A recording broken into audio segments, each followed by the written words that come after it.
Welcome to KR engineering and career guidance YouTube channel. మా యొక్క ఛానల్ను ప్రతి ఒక్కరూ సబ్స్క్రైబ్ చేయండి, లైక్ చేయండి, షేర్ చేయండి.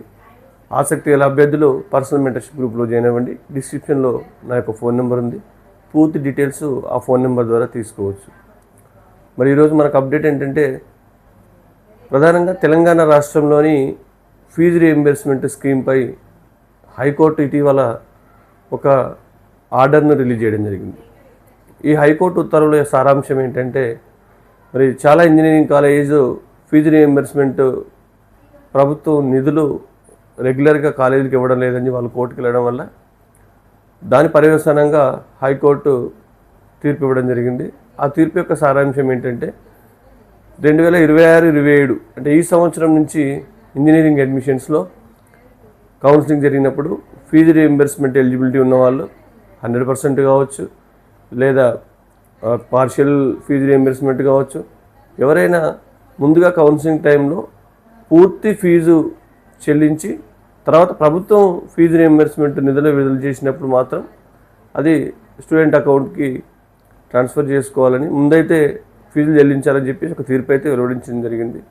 మరి ఈ తీర్పును ప్రభుత్వం అమలుపరుస్తుందా లేదా? ఎందుకంటే ఈ తీర్పు ద్వారా ముందుగా విద్యార్థి ఫీజు కట్టాల్సిన అవసరం ఉంది. ఫీజు కట్టి తర్వాత ప్రభుత్వం నిధులు రిలీజ్ చేసినప్పుడు అవి స్టూడెంట్ అకౌంట్కి చేరుతాయి. కాబట్టి డెఫినెట్గా ఇది కొంత విద్యార్థులకు ఆర్థికంగా చాలా భారం అవుతుంది. ఎందుకంటే చాలామంది విద్యార్థులు ఫీజు రీయింబర్స్మెంట్పై ఆధారపడి ఇంజనీరింగ్ చదువుతూ ఉన్నారు.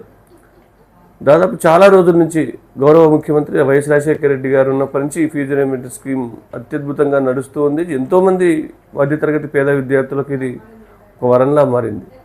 మరి అలాంటి టైంలో ముందు ఫీజు చెల్లించడం కౌన్సిలింగ్ టైంలో అంటే మరి ఫీజు రీయింబర్స్మెంట్ ఎలిజిబిలిటీ ఉన్న విద్యార్థులందరికీ కూడా కొంత ఆర్థికంగా భారమే అవుతుంది.